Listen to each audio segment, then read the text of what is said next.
Lijepi pozdrav svim našim pratiteljima našeg podcasta 023, nije nas dugo bilo, ali evo vraćamo se sa jednom gošćom u studiju koju će sigurno mnogi prepoznati, pogotovo oni koji svakodnevno scrollaju TikTokom, da se izrazim dakle tim modernim izrazom. To je naša Ela Čačić, poznatija kao Sjebinga, tako se zove naime njezin profil na TikToku. Mlada cura koja nas je osvojila svojom otvorenošću i načinom na koji prezentira ono što joj dođe taj dan. To je nešto što je zapravo čini po meni, a vjerojatno i po mnogima, sudeći po broju pratitelja, čini jedinstvenom u cijelom tom moru svih tih kreatora sadržaja. Da sad ja previše ne duljim, malo jesam odužila. Ela, dobar ti dan. Dobar dan. Drago nam je da si došla u ovaj naš mali studio.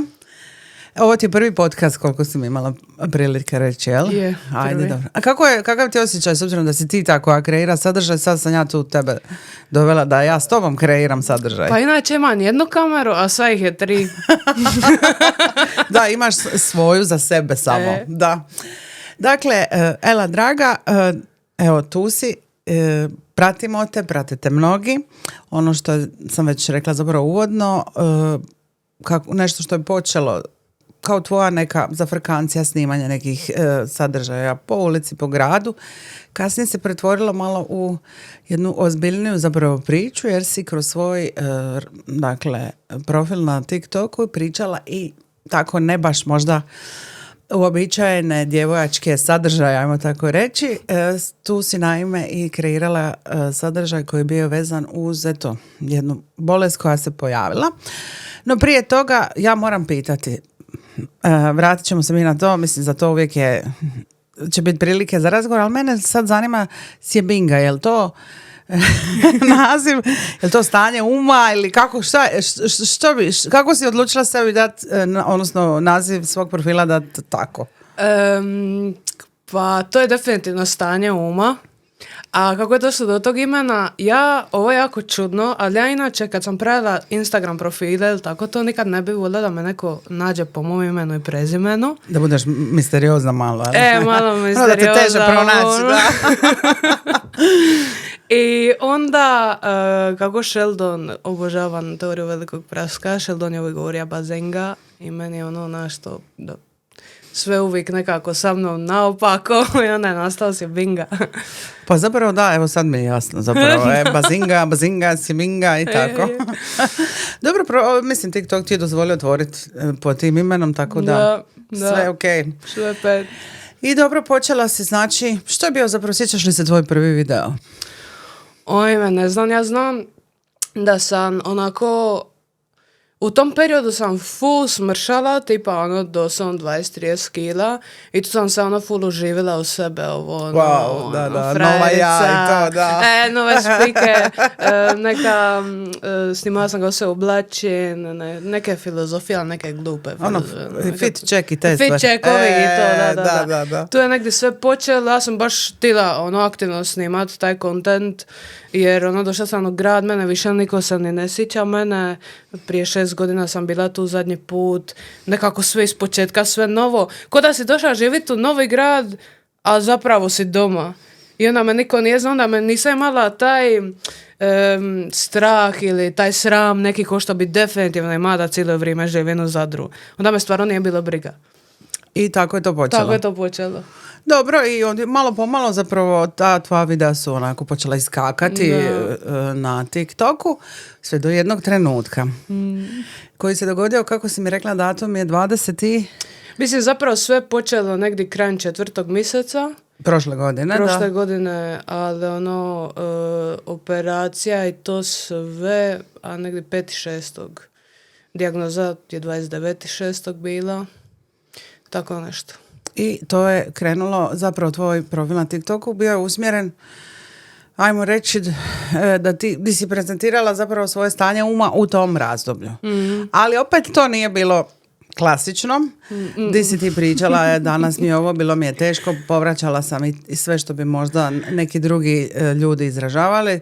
Opet je to bilo na tvoj način. Zato što je cijeli, znači, van bolesti i sa bolesti, cijeli point mog TikToka i kontenta bi treba biti da se zafrkavamo I tako je to ostalo i u bolesti, ne znam. Mislim, kako je to bilo na TikToku, to je zapravo bilo tako je u stvarnom životu, većinom. Mislim, je tu loših trenutaka i svega toga, ali više sam ja to nekako neće gromoko prive, naš.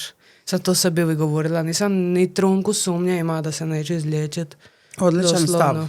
Ni trunku. Samo sam čeka taj dan kad će samo ovo sve završiti, ono. I to je to. Da, ajme, mora novo, još mora novo, Doslovno, kada ideš na posao, imaš neku obavezu, stalno bolnicu na kontrolu, ovo, ono.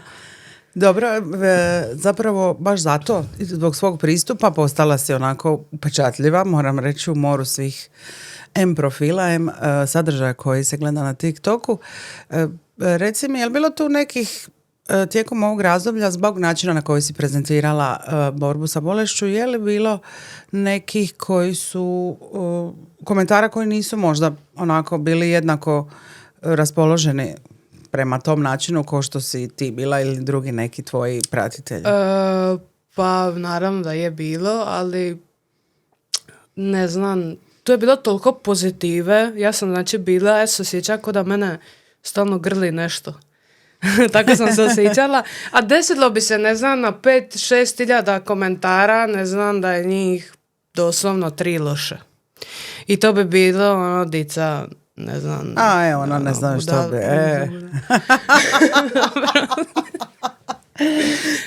Ali bilo je isto od nekih drugih ljudi koji se liječili, nije im se sviđa taj pristup.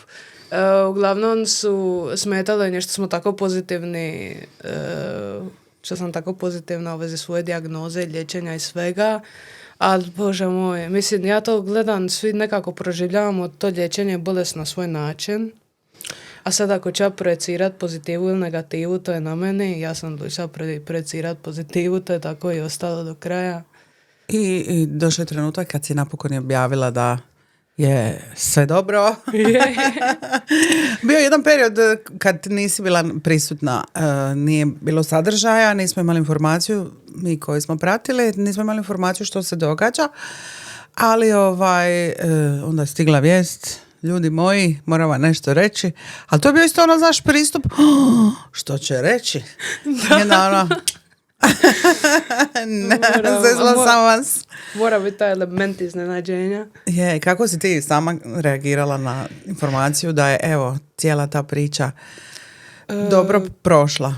U biti ja sam negdje na 3. ciklusu, ja se probudila jedno jutro, ja vama ne mogu pisati taj osjećaj. Ja sam samo probudila jedno jutro, ja sam zdrava i to je to. I nakon toga je sve bilo top. Kada si znao, osjetio si na sebi. Mislim, nalazi, sa jednom pretragom se određuje jesi u remisiji ili nisi u remisiji. Ja sam odradila tu pretragu, nije bila 100% čista. Prošlo je neko vrijeme nakon toga, ja kažem, samo probudila je bila, to je to. A tu potvrdu, da, nisam htjela ništa govoriti dok na papiru ne piše postignuta remisija. Ali osjećala sam se super cijelo vrijeme. Ali dobro, taj pozitiva, dakle, koju si ti stalno bila, koju si stalno zagovarala i pružala drugima, koji su možda u istoj situaciji bili, koji ti možda je gore, je rezultirala, evo, ti si na kraju i gubitak kose i sve što god se dogodilo, svi ti prateći elementi koji idu, ništa to tebi nije bio problem ni prikazati, ni reći, niti pokazati ljudima, evo vidite me. Tako da evo, na kraju se dogodilo to.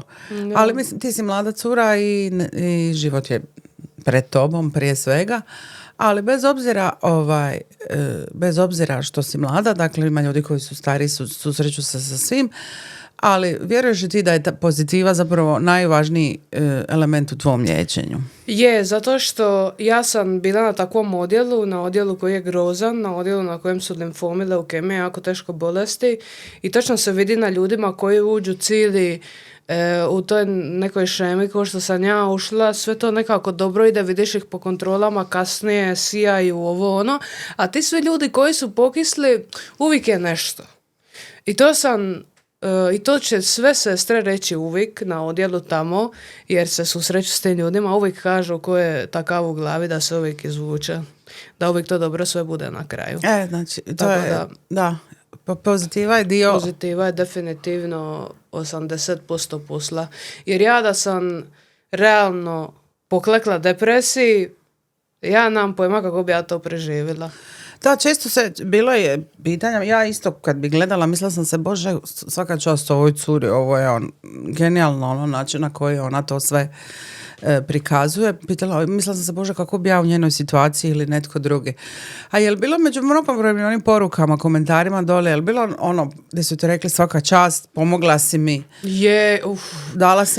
Dala si mi neki podstrek da se i ja tako ponašam. Problem je u tome što uopće nisam skužila to. Znači ja sam gledala komentare, onda sam razmišljala pa ovako bi ja 100% isto nekom komentirala da je takva situacija, no nisam to doživljala toliko da toliki efekt. Meni se znala javljati mame od dice koje se liječe, da ajme naježim se sva doslovno kad se sjetim toga. Znači jednom mi se javila jedna mama da njen sin ima 12 godina, da ne mogu se točno sjetiti koja je dijagnoza u pitanju, ali je bio rak 100%. I onda je rekla kao da mu daje moje videe, da budi borbu u njemu, onda ne znam ništa, sam na hematologiju neki dan vratit terapiju. Onda su me odmah poslali u sobu kod jedne tete koja je dobila dijagnozu da pričam s njom. Onda više mi se ljudi javljaju privatno nego u komentarima s takvim pričama i onda ti to čitaš, kao je li moguće ovo? Jer onako, ja sam, a šta ja znam, ne znam, meni je to sve nekako čudno, nisam ni dalje toga svjesna. Onako kad sam napravila tu pauzu od TikToka, mi je stvarno, došla sam ja do tog momenta da je meni trebalo nekih 10 minuta za sebe. I onda kad sam ušla taj TikTok, znači ljudi su mog čaču krenuli zvati da disanja, kad se vraćam, što je sa mnom. Onda je jedna žena napravila cijeli TikTok post, što je sa onom curom, s jebingom, nema je. Znači, ja nisam uopće imala osjećaj nekog briga što sam ja otišla s društvenih mreža i onda se vratim, bum, teški, ali je to meni isto postalo dosta teško u jednom momentu, zato što javiti se neko, pošalje PHD nalaz, mislim, ja sad znam te nalaze čitati, stvarno, onda nemaju pojma, onda vidiš katastrofa dijagnoza, Da mu nemaš ništa ne možeš mu ništa reći, da, ne smiješ mu ništa reći zato što će poklekniti skroz i onda, znaš, bit će to sve dobro, onda se poždereš sam prije spavanja, ajme, lagala sam, onda ne znaš što smiješ, onda te pitaju koje simptome ima, a taj neki limfom nekako, svi imamo te neke ta 3 neka generalna bez simptoma, ali sve ovo usput je svakom osobno nekako. Drugačije. I onda ti da ideš reći nekome nešto, ne želiš da ne bi nešto krivo rekao, pa da ne bi kasnije bilo sjebinga je rekla da je tako, tako i tako. Onda sam dosta rezervirana u tim situacijama. Uvijek, ako sumnjate na nešto, idite doktoru. Jer ja nisam završila 10 godina faksa. Ja sve što sam naučila sam preko ChatGPT-a i preko mojih sestara studila i to vam je to, znači. Ali volim poslušati jer meni je isto značilo kad mene neko posluša. Pa da, to je sigurno. Reci mi, s obzirom da si radila sadržaje i iz bolnice, bilo u Zadru, bilo u Zagrebu, je li bilo komentara osoblja tamo? Jesu te pratile? Jesu. U Zadru me svi znaju. U Zadru, kad je to tek krenilo, kako me bilo sram na kontrole dolazi. Ulazi na kontrolu, tad je izašao moj prvi članak i dolazi na kontrolu, evo ove ti naše tiktokerice, a ja pokrila bi se po glavi, otišla doma. Što je bilo pitanje za Bora? Medicinsko osoblje, kako su reagirali na tvoje sadržaje? U Zagrebu su me neki znali, zato što su tamo full mlade sestre moje godište, malo starije. One su me pratile da bi bile u live-ovima, znam da mi je jednom, sad ja sam bila dosta većinu vremena u Zagrebu ošamućena totalno od svega i onda kad bi doktori dolazili u vizitu, ja bila u nekoj polukomi, sjećam da je jedan od doktora reka, ovo je tiktokerica. Ali nisam mu mogla odgovoriti jer sam bila stvarno katastrofa. U Zadru A u zatru moje sestre, one su počele sa mnom praktički taj TikTok, one su navijale za moje live-ove, ili tipa, mi smo imali taj dnevni boravak i do dnevnog boravka, znači tu je taj zid, prozor i onda točno do je njihov taj kabinet. I onda bi ja znala snimat live-ove, onda bi one s grožđem gađale s drugog prozora. Ajme, nije imamo tako dobru ekipu, znači... Stvarno, bolnica Zadarska, ja sam van sebe koliko su to dobri svi doktori i sestre, stvarno... Tvoje iskustvo je pozitivno. Predobro, stvarno. Sad si spomenula, evo, prepoznavali su te doktori, medicinsko osoblje, ali reci ti meni, prepoznaju te ljudi po gradu? Jesi postigla učinak taj koji si htjela da te ljudi sad znaju? Pa ja uopće nisam ništa zatim... Kako bi rekla, 90% vremena uopće nisam svjesna, zato što su to ljudi na mobitelu. Ti njih ne viđaš okolo sebe. I ja sam totalno izolirana bila cijelo vrijeme. Zašto sam ja snimila video nakon te pauze? Je zato što sam bila u Zagrebu na adventu i žena u kućici mi je rekla, ti si ona sjebinga, zašto ne snimaš više? Eto. Ja sam bila čovječe u Zagrebu sam, tu me pripoznaju. Onda mi frendica ode isto u Zagrebu na nokte i žena donja lista moje TikTokove i tako te neke stvari. Onda sam u jednom momentu bila, ajme, ovo stvarno ide, znaš. I onda odem s džirt biciklom do City galerije, dobijem poruku, jesi ti bila na onoj velikoj bicikli, vidjela sam da tu i tamo, ne znam, čudno je, lipo mi je, ne znam. Dobro, čini se, to znači da je zapravo tvoj sadržaj koji si kreirala došao je do ljudi i sad je to su rezultati, evo sad. Sad ćeš još početi autograme dijeliti. Sad kad počnu stizati ovi PR paketi, pa kad počneš... Kako se kad unpack, kako ima onaj... Unboxing, viš me, oprostite, ne znam termine. Unboxing kad krene... Onda smo negdje. Da. Zapravo, ono što sad tu imam, napravila sam si natuknice, mada kad si ti u pitanju, mislim da nisam se baš njih držala, ali dobro, evo sad mi je opalo na pamet. Zapravo, ono što tebe nekako karakterizira je ta tvoja otvorenost, humor, crni humor, kakav god da se zove, i to je nešto što naprijed nije karakteristično za tako mladu osobu, a drugo da ti to tako sve radiš bez beda, kažeš što misliš. Sama si rekla da si te videa snimala impulzivno, dođe ti, snimiš ga i vozi dalje. Zato mislim da neću nikad uspjeti u influencerskoj karijeri, zato što ja ne mogu, nisam konzistentna, snimam isključivo jedino kad mi se da, van toga, ne znam, specifizirajte što vas točno zanima. Tipa imaš neki taj svoj sarkazam, jel? Koji je takav kakav je i po kojem si drugčija od drugih. To ćeš, pretpostavljam, to ti je nekako zaštitni znak, držat ćeš se toga i dalje, bez obzira što ti se bude sad snimalo dalje. Zato što sam nekako cijeli život bila anksiozna i bila sam iskompleksirana dosta i bila me ovih strah govoriti ono što mislim da se to ne bi dopalo određenom društvu u kojem jesam. Onda drugi razlog zašto sam tako otvorena, ja bih rekla zašto sam dosta putovala i živjela sam u Nizozemskoj, tamo sam upoznala najbolji prijatelji su mi bili iz Bangladeša, Južne Afrike, Nizozemci, znači ekipa nam je bila od svugdje. Sam skužila da uopće nije bitno nije bitno, ću ja sad reći nešto i meni će taj neko nešto kontrirat na to, briga me, brate. Odi ako ti smeta. Jel se ne sviđa? Da, tvoj problem. To ti često s ovim videima isto kažeš. I kažeš, ako ti se ne gleda, vozi dalje. A mislim se, sad ću ja gledat neko kome živcira, pa sebi pravim problem, Ali to su isto, posebni ljudi kad tako dozvole, da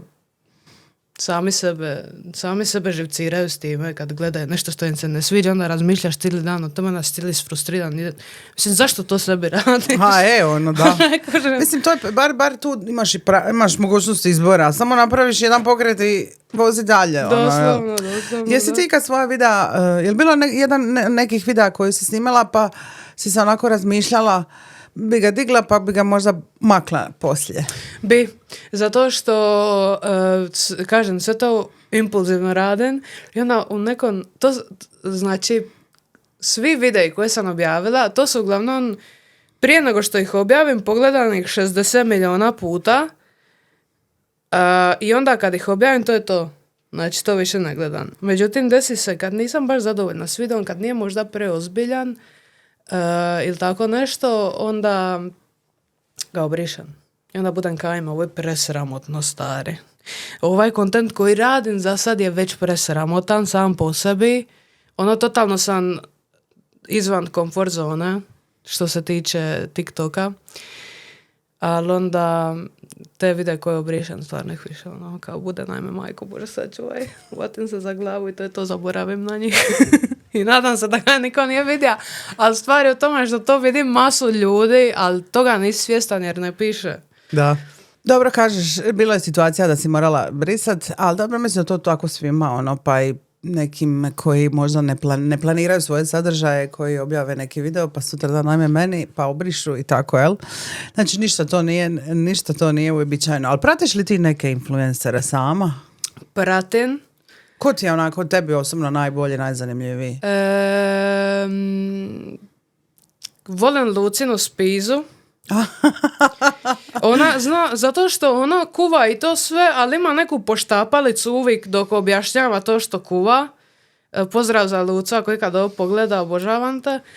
Ona mi je zakon, ajme, Niko mi je isto super, ali sam zaboravila kako mu je puno ime. Onaj što glumi mamu je, Niko mi je dobar. Niko super, da. Mary mi je bila isto odlična jedno vrijeme.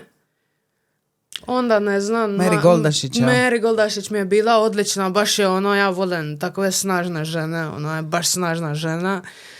Onda mi je neko vrijeme taj njen kontent malo postao dosadan, ali ona mi je bila top.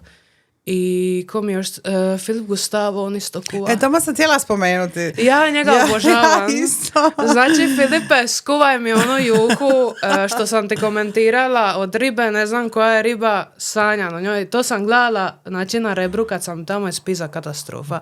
Znači, nisam 3 tjedna ništa osim krekera pojela. I stalno sam gledala njegovu Lucinu Spizu i samo sam komentirala jer je posto, znači ja bi 2 sata tu Spizu gledala jer ja sam kuvar inače. A kuvar, super, da. I onda njih dvoje su mi ono top. On je super, jer ima super recepte, Luca je bomba kuvarica, ona je stvarno ono, ali njene priče volim dok pravite, uvijek nešto picne tamo. Znači voliš te gastro volim, da. Te influencere, ja isto moram priznati da mi se... Vidi se. Ja moram priznati, volim to, pogotovo kad mi, ne sve, naravno ima tu svega. Gospođu Blaženku sam isto iz Blažene tople kuhinje, nju isto pratim. Ona mi je onako gospođa koja mi je kuva onako po domaću, jel? Da. Tako da nju isto, ali uglavnom tako volim isto te kuharske snimke, videa. To mi je nekako ono zanimljivo. Kad se naravno isto dobro napravi. Nije ni to isto sadržaj koji se može bez veze, onako idem ja sad snimiti kuvan tamo teču friži, ne znam. Probala sam. Nije to baš isto jednostavno. Treba to njega osmisliti.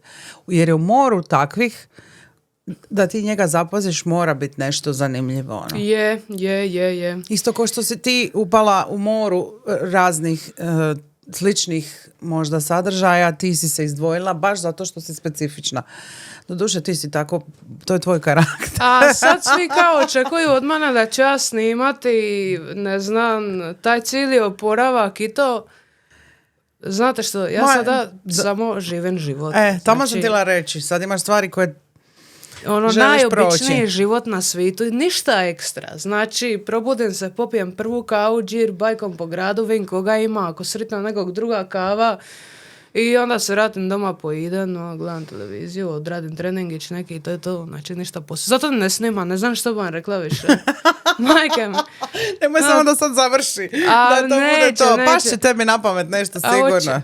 Ali ne znam što bi rekla. Baš sam van te neke inspiracije, jer